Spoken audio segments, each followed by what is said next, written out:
మొత్తం మారుతాయి.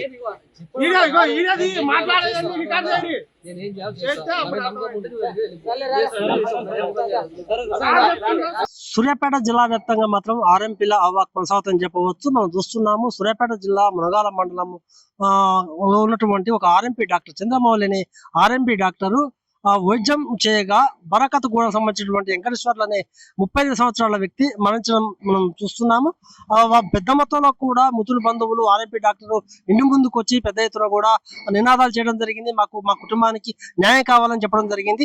అయితే ఇది మొత్తం కూడా ఎవరైతే మృతుడు ఉన్నాడో 2 రోజుల క్రితం జ్వరం రావడంతో మాత్రం ఆర్ఎంపీని సంప్రదించడం జరిగింది. ఆర్ఎంపీ ట్రీట్మెంట్ చేయడంతోనే మృతి చెందారని కూడా మృతుల బంధువులు కూడా పెద్ద ఎత్తున గగ్గోలు పెడుతున్నారు. మనం ఇప్పుడు చూస్తున్నాము, విజువల్స్ లో చూస్తున్నాము. అక్కడ ఎలాంటి గొడవ కాకుండా మునగాల ఎస్ఐ ప్రవీణ్ కావచ్చు, మిగతా సిబ్బంది అక్కడ ఎవరిని కూడా గొడవ చేయకుండా సద్గుమని పనిచేశారు. అయితే ఈ మొత్తం కూడా అసలు ఆర్ఎంపీల ప్రమేయంతోనే చచ్చిపోయారని కూడా మృతుల బంధువులు ఆరోపిస్తున్నారు. అయితే మృతులు మాత్రం 6 లక్షలు కట్టించారు. అంటే ఒక ప్రాణం ఖరీదులు 6 లక్షలైనా అసలు ఎందుకంటే మనం చూస్తున్నాం ఇటీవల సూర్యాపేటలో పెద్ద ఎత్తున కూడా స్కానింగ్ సెంటర్లో ఏదైతే ఉందో స్కానింగ్ సెంటర్ లో కూడా ఆర్ఎంపీల పాత్రే కొనసాగుతుంది. అక్కడ కాదు ఇక్కడ కాదు ఎక్కడ చూసినా ఆర్ఎంపీల పాత్రే కొనసాగుతుంది. అయితే పెద్ద మొత్తంలో కూడా ఆర్ఎంపీలు వచ్చిరాని వైద్యం చేస్తున్నారని చెప్పవచ్చు. ఎందుకంటే జిల్లా వైద్య అధికారులు మాత్రం చెప్పేది ఏంటంటే ఆర్ఎంపీ డాక్టర్లు మాత్రం ఏమైనా చిరపులు ఇవ్వాలి. పెద్ద ఎత్తున కూడా ఆర్ఎంపీలు అవసరం వస్తే ట్రీట్మెంట్ కాదు ఆపరేషన్లో కూడా ముందు అడుగు వేస్తున్నా చెప్పొచ్చు. పెద్ద ఎత్తున ముందు అడుగు వేస్తున్న నేపథ్యంలో పెద్ద ఎత్తున కూడా ప్రాణాలు ఆ విధంగా హరి అంటున్నాయి. అయినా కూడా ఎక్కడ కూడా జిల్లా వైద్య అధికారులు పడుచుకోకపోవడం మనం చూస్తున్నాం. ఎందుకంటే ఒక్కొక్క గ్రామంలో 3 నుంచి 4 ఆర్ఎంపీ డాక్టర్లు ఉన్నారు. అంతేకాదు పట్టణంలో కూడా ఆర్ఎంపీ డాక్టర్లు అవ్వ కొనసాగుతుంది. అయితే పెద్ద మొత్తంలో ఉంటే ఆర్ఎంపీ డాక్టర్లు మాత్రం వాళ్ళ మీద నిఘా పెట్టకపోవడంతో వాళ్ళు రెచ్చిపోతారని చెప్పవచ్చు.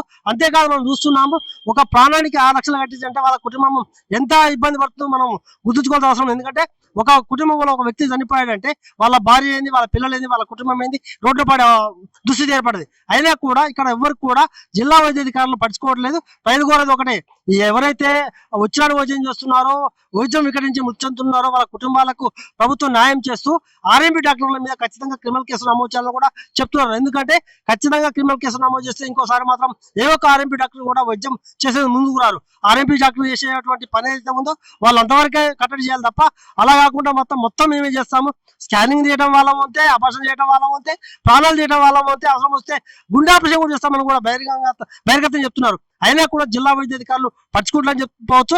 ఖచ్చితంగా ఎవరైతే ఆర్ఎంపీ డాక్టర్లు ఉన్నారో ఖచ్చితంగా ప్రతి ఒక్క ఊళ్ళో ఉన్నటువంటి ఆర్ఎంపీ డాక్టర్ల వద్ద మాత్రం తనిఖీలు చేయాలి.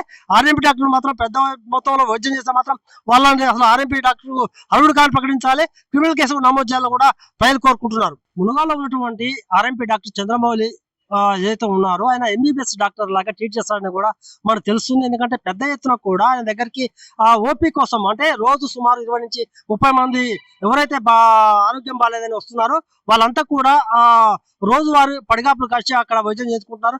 అంటే అసలు ఆయన ఆర్ఎంపీ చదివింది ఏంది, 10th ఇంటర్ అని అర్థం కావట్లేదు. ఎందుకంటే వచ్చిరాని విద్యాభ్యాసం చేస్తూ వచ్చిరాని వైద్యం చేస్తూ మాత్రం ప్రజల ప్రాణాలు హరి అనిపిస్తున్నారు. అంతేకాదు ఇతను చేస్తున్నటువంటి వైద్యం ఎవరైతే హాస్పిటల్ ఉందో హాస్పిటల్ పక్కన ఒక రక్త పరీక్ష కేంద్రంతో పాటు మెడికల్ షాప్ కూడా నిర్వహిస్తున్నట్టు తెలుస్తుంది బినామీలతోని.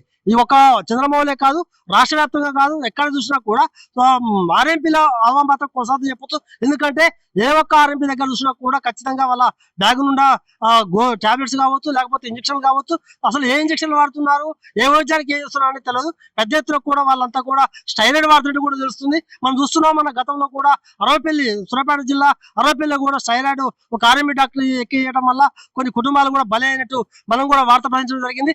అయినా కూడా ఇప్పటివరకు కూడా జిల్లా వైద్య అధికారి మాత్రం దీన్ని స్పందిస్తలేరు. చర్యలు తీసుకుంటామని చెప్తున్నారు తప్ప ఎలాంటి చర్యలు లేదు. ఎందుకంటే ఇప్పటికైనా జిల్లా వైద్య అధికారి కావచ్చు, లేకపోతే జిల్లా కలెక్టర్ గారు కావచ్చు, జిల్లా ఎస్పీ గారు స్పందించవలసిన అవసరం ఎంతైనా ఉంది. అసలు ఆర్ఎంపీల అర్హత ఏంది, వాళ్ళు చేసే పని ఏంది, వాళ్ళ విద్యార్హత ఏంది, అసలు వాళ్ళు ఎంతవరకు ఎక్కడ ప్రాక్టీస్ నేర్చుకున్నారు, వాళ్ళ దగ్గరికి రోజు ఎంతమంది వస్తున్నారు కూడా ఖచ్చితంగా పర్యవేక్షణ చేయాల్సిన అవసరం ఉంది. ఎందుకంటే నిండు ప్రాణాలు పోతున్నాయంటే 1,00,000, 2,00,000, 4,00,000, 5,00,000 ఇచ్చి చేతులు దులుపుకుంటున్నారు. అట్లా కాదు, ఒక ప్రాణం ఖరీదు డబ్బుతో మనం వెలకట్టలేము. ఖచ్చితంగా వీళ్ళ మీద చర్య తీసుకోవాల్సిన అవసరం ఉంది అని మనం చెప్పవచ్చు.